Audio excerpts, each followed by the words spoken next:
Pathanamthitta general ആശുപത്രിയുടെ പുതിയ കെട്ടിടം, ജില്ലാ സ്റ്റേഡിയം എന്നിവയുടെ ഉദ്ഘാടനവുമായി ബന്ധപ്പെട്ട മന്ത്രി വീണ ജോർജ് വിളിച്ചു ചേർത്ത ആലോചനാ യോഗത്തിലാണ് UDF പ്രതിഷേധമുണ്ടായത്.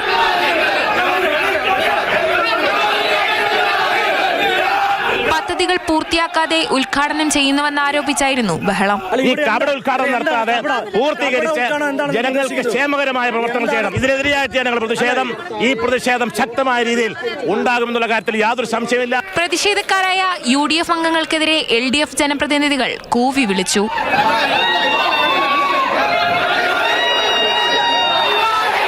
UDFിനെതിരായ പ്രതിഷേധത്തെ തനിക്കെതിരായി വ്യാഖ്യാനിച്ചുവെന്നാരോപിച്ച മന്ത്രി വീണ ജോർജ് ക്ഷോഭിച്ചു. വാർത്തകൾ വളച്ചൊടിക്കരുത് ദയവായി. ഞാൻ കുറെ നാൾ ഈ ജോലി ചെയ്തല്ലേ.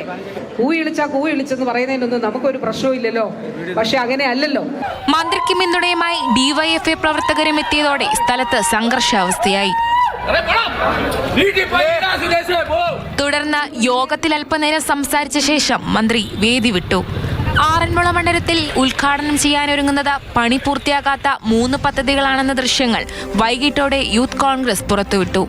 ജനറൽ ആശുപത്രിക്കുള്ള പുതിയ കെട്ടിടം, ജില്ലാ സ്റ്റേഡിയം, പത്തനംതിട്ട മേൽപ്പാലം എന്നിവയുടെ നിർമ്മാണം പൂർത്തിയായിട്ടില്ലെന്ന് വ്യക്തമാക്കുന്നതാണ് വീഡിയോ.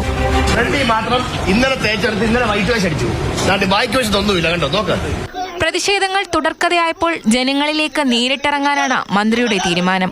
വീട്ടിലേക്ക് പ്രതിഷേധവുമായി എത്തിയ യൂത്ത് കോൺഗ്രസുകാരെ പോലീസ് അറസ്റ്റ് ചെയ്ത് നീക്കിയതിന് പിന്നാലെ നാട്ടുകാരുമായി നേരിട്ട് സംവദിക്കാൻ മന്ത്രി പുറത്തേക്കിറങ്ങി. പ്രതിഷേധങ്ങൾ തുടർന്നാലും താൻ നാട്ടിൽ തന്നെ ഉണ്ടാകുമെന്ന് പ്രതികരിച്ച മന്ത്രിയോട് വൈകാരികമായാണ് നാട്ടുകാർ സ്നേഹം കാട്ടിയത്.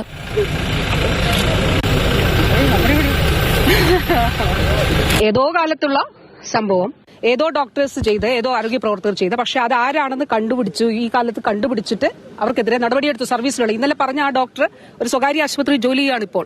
News desk, Mathrubhumi news.